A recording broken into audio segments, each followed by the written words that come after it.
জয় রাধে। আমাদের জ্বলন্ত সত্য এই চ্যানেলে যারা আমাদের বক্তব্য শুনছেন তাদের প্রতি আমার অসংখ্য প্রণতি ও সুস্বাগতম।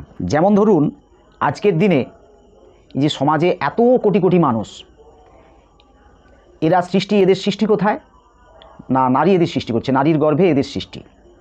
তো এত কোটি কোটি মানুষ সব নারীর গর্ভে তৈরি হচ্ছে, জন্ম নিচ্ছে তারা। এবার নারীর গর্ভে এত মানুষ তৈরি হচ্ছে, তো তার মধ্যে বেশ কিছু মানুষ, অনেক নরনারী তারা জন্ম নিচ্ছে, যে এমনভাবে জন্ম নিচ্ছে তারা আগামী দিনের সমাজ গড়ার ক্ষেত্রে সমাজের দায়বদ্ধতা তারা মাথায় নিয়ে সমাজ পরিচালনা করে। তারা অনেক দয়ালু, অনেক মহান মহাত্মা, জ্ঞানী গুণীজন, তারা এই নারীর গর্ভে জন্ম নিচ্ছে। নারী এরকম সমাজ গড়ার কারিগর, তারা